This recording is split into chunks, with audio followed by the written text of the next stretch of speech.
La croix doit agir continuellement pour retrancher les rejetons de notre vie propre, tendant toujours à nous tirer vers le bas sous l'effet des pressions presque continues qu'exercent sur nous les épreuves qui jalonnent notre route. C'est cependant l'expérience de tous ceux qui marchent dans cette voie céleste.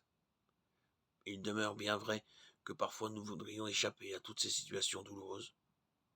Et cependant nous continuons, car c'est le seul chemin pour que les valeurs de nature céleste et spirituelle de Dieu deviennent nôtres, et que Christ entre en jouissance de ses propres richesses en nous, car son héritage est dans la personne des saints, Éphésiens 1,18.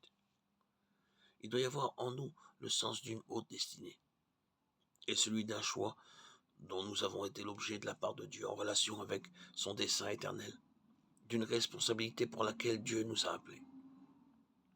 Il y a en nous un besoin qui ne cesse de grandir, et qui nous pousse à être subordonnés et gouvernés depuis les cieux en raison de cette semence céleste entrée en nous, qui éveille et développe dans notre constitution le besoin de connaître les secrets profonds de Dieu, cette connaissance vivante de lui-même, et être le dispensateur de son mystère. 1 Corinthiens 4:1. L'appréciation des choses célestes sera toujours le résultat de la croix plantée au centre de notre être. Et par la vie de résurrection, nous entrons expérimentalement dans l'aspect céleste de notre vocation et dans une vie de foi ascendante. La croix nous sépare, nous détache de nous-mêmes, alors que la vie de résurrection nous élève au-dessus des contingences de cette terre. Et ceci n'est ni une rêverie ni un idéal que nous ne saurions atteindre, mais une puissante réalité.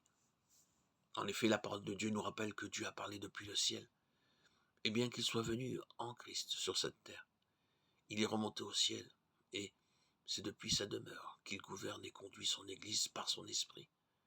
Le ciel est une réalité puissante. Dieu accomplit son œuvre gouvernée par la vision de sa propre nature. Le tabernacle offre un enseignement d'une très grande richesse spirituelle en relation avec la nature de Dieu.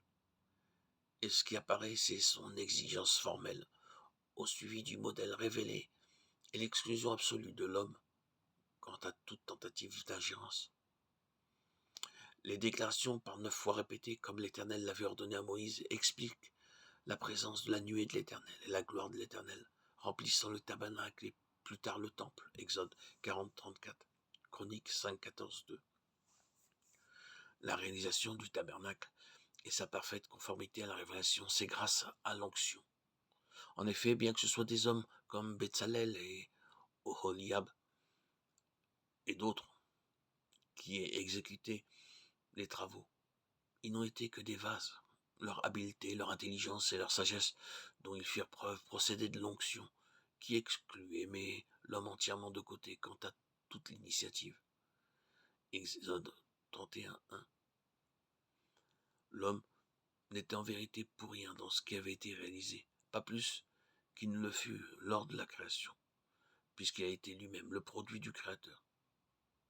Ainsi, nous le voyons, la gloire n'est jamais au commencement, mais toujours à la fin, quand tout a été réalisé en parfaite conformité avec le plan divin, et la révélation rendue effective par l'onction. Cela signifie pratiquement que tout a été subordonné au gouvernement des cieux, et que tout est venu des cieux, tout est divin, tout est de Dieu.